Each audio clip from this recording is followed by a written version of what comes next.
Assalamualaikum warahmatullahi wabarakatuh. Perkenalkan, nama saya Zaki Aulia Al-Ahwan dengan NIM 2010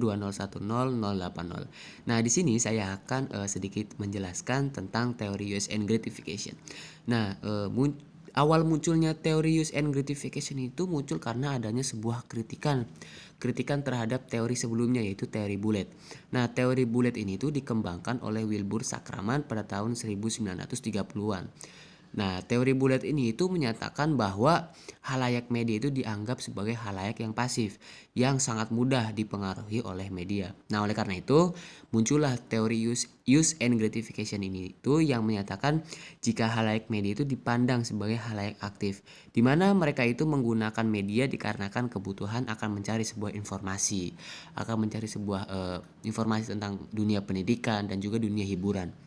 Nah, teori itu menjadikan komunikan sebagai fokus utamanya, bukan kepada komunikatornya. Nah, akan tetapi dalam karya tulisnya yang diterbitkan pada awal tahun 1970-an ini, Sakraman pada akhirnya meminta kepada para pengikutnya atau lebih ke peminatnya agar teori bulat ini itu ditiadakan lagi. Nah, sebab halayak yang menjadi sasaran media massa itu ternyata tidak pasif. Nah, lalu ada asumsi-asumsi dasar dari teori use and gratification ini. Nah, teori use and gratification itu merupakan salah satu yang paling terkenal di antara teori-teorinya pada bidang komunikasi massa tentunya ya.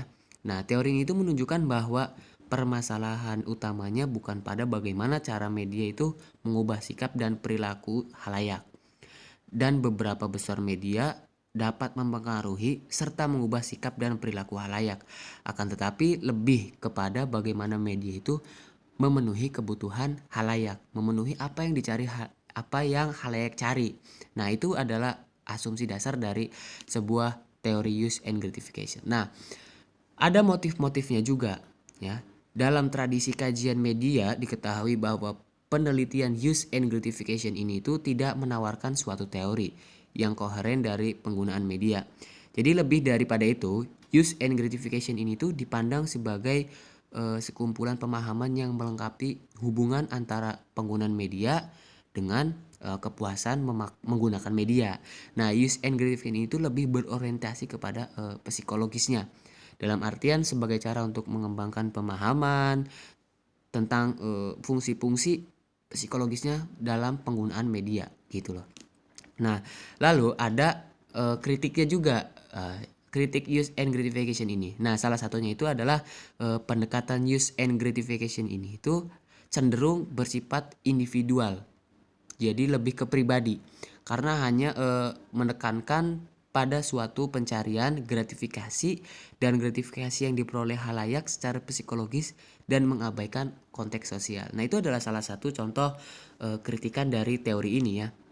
Nah, lalu apa sih cara mengimplementasi use and gratification dalam kajian media baru? Nah, para peneliti itu menggunakan pendekatan use and gratification untuk menjelaskan pemilihan serta penggunaan media baru seperti internet dan aplikasinya yang dilakukan oleh halayak.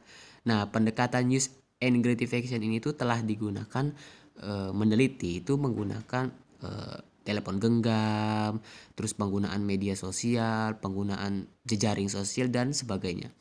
Nah, manfaat dari mempelajari use and gratification ini itu dengan mempelajari teori ini, kita itu diharapkan dapat memberikan pemahaman mengenai sejarah singkat, mengenai asumsi dasar, serta cara mengimplementasi teori use and gratification dalam penelitian komunikasi massa dan relevansinya dengan teori media baru.